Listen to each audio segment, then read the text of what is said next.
आधी रात को तुर्कमान गेट के पास मौजूद फैज़-ए-इलाही मस्जिद के आसपास अवैध निर्माण को पुलिस प्रशासन की तरफ से हटाने का काम शुरू किया गया।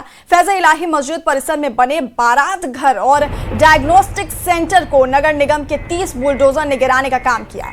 इस दौरान वहां पर कुछ लोगों ने इस कार्रवाई का विरोध करने की कोशिश की। पुलिस ने आंसू गैस के गोले छोड़े, उन्हें तितर-बितर कर दिया। फैज़-ए-इलाही मस्जिद के पास बुलडोजर एक्शन के दौरान वहां पर पुलिस और आरएएफ की भारी तैनाती थी।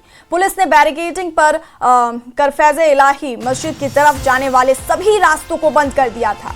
इसके साथ ही दिल्ली पुलिस ड्रोन कैमरे से पूरे इलाके की निगरानी कर रही थी। 22 दिसंबर 2025 को दिल्ली नगर निगम की तरफ से फैज़-ए-इलाही मस्जिद कमेटी को एक नोटिस जारी किया गया, जिसमें मस्जिद परिसर में मौजूद बारात घर और डायग्नोस्टिक सेंटर को अवैध बताते हुए उसे हटाने के लिए कहा गया।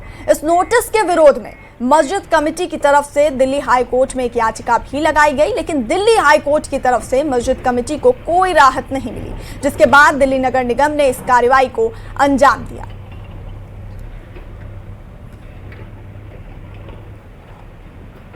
ये कार्रवाई की तस्वीरें हम आपको दिखा रहे हैं, किस तरह से दिल्ली में ये आधी रात को बुलडोजर एक्शन देखने को मिला। दिल्ली के तुर्कमान गेट इलाके में आधी रात को ये बुलडोजर कार्रवाई हुई। फैज़-ए-इलाही मस्जिद के आसपास अवैध निर्माण को गिराया गया। मस्जिद परिसर में बारात घर और डायग्नोस्टिक सेंटर पर एक्शन यहाँ पर लिया गया। एमसीडी के 30 बुलडोजर ने अवैध निर्माण गिराने का काम किया। कार्रवाई का विरोध होने पर पुलिस ने आंसू गैस के गोले भी छोड़े। ये 4 तस्वीरें हम आपको दिखा रहे हैं। अवैध निर्माण को गिराया गया और आंसू गैस के गोले भी दागे गए जब कार्रवाई का विरोध किया गया। इसके साथ ही ड्रोन से निगरानी की जा रही थी। पुलिस फोर्स यहां पर तैनात की गई थी।